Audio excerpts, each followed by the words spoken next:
Posljednjih dana, zapravo i mjeseci, svjedoci smo velikog broja prometnih nesreća u kojima sudjeluju električni romobili.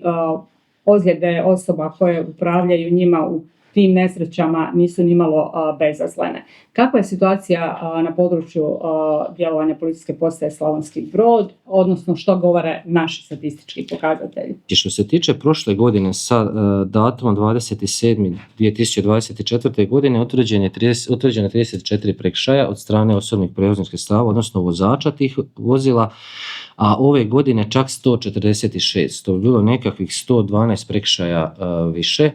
Činjenica je znači da vozači tih vozila čine prekršaje i ono što ja mogu odmah na početku ovoga reći da ćemo uz preventivne akcije izgleda morati i jače, odnosno represivnije postupati. Što se tiče samih nesreća, povećanje je, mogu reći, isto zabrinjavajuće, obzirom da se radi o broju prošle godine 4 prometne nesreće, ove godine 8 prometnih nesreća.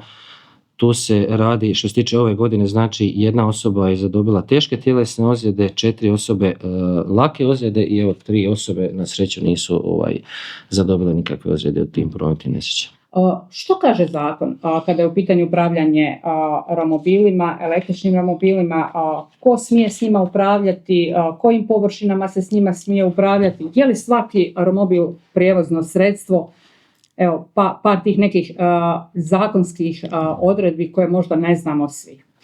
Ono što je konkretno, znači zakonom definirano da su se vozači osobnih prijevoznih sredstava znači dužni kretati biciklističkom trakom ili stazom u tom smjeru, u smjeru kretanja.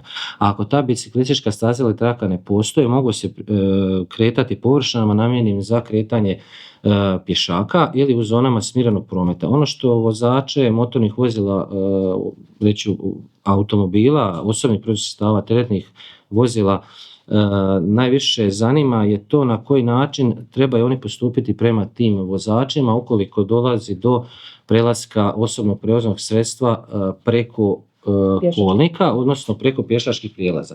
Znači, ako postoji biciklistička staza koja prelazi kolnik, tu su se vozači osobnih prijevoznih sredstava dužni uvjeriti na udaljenost vozila kojemu se približava, odnosno da tako lački kažemo, nema vozač osobnog prijevoznog sredstva nikakvu, ajmo reći, prednost ispred vozila koja se nalaze na kolniku. Znači, oni su dužni se upoznati s time na kojoj udaljenosti je vozilo kojemu se približava i sam se uvjeriti da li može na siguran način preći taj kolnik. Znači, zapravo kao i pješaci, stati, procijeniti, pogledati, prijeći. Ako ima crvena traka mogu voziti, a ako nema moraju gurati pokraj sebe, ili je tu nešto drugačije?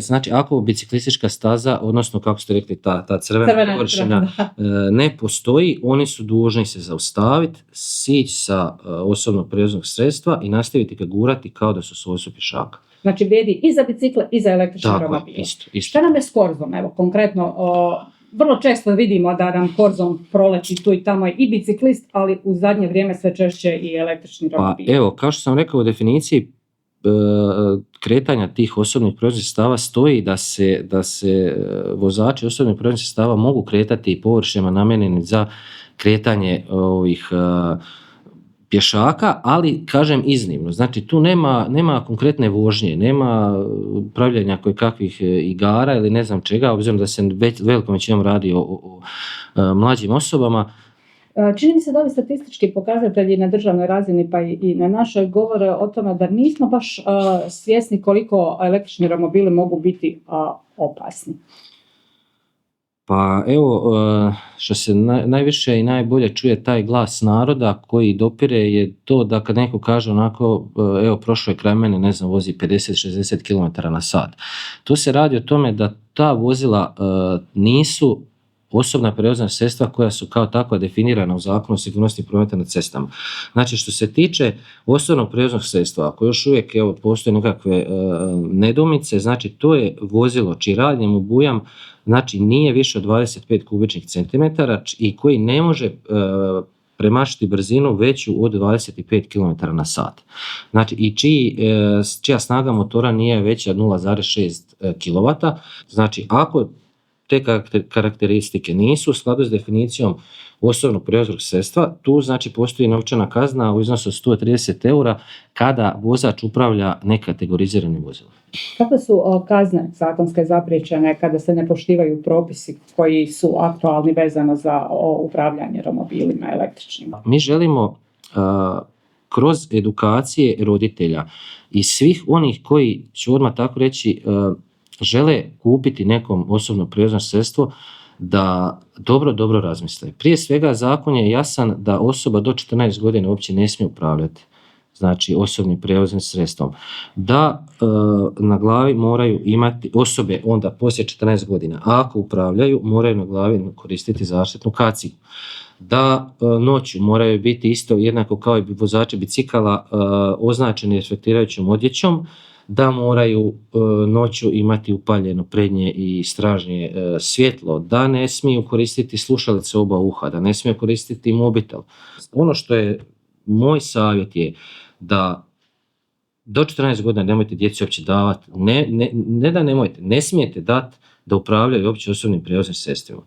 Ovima koji imaju pravo na to iščitati dobro zakonske odredbe, ne zato da bi se njemu reklo ako napraviš to, kazna ti je ta. Nego da bi ga se zaštitilo. Pa će tebe policija kazniti.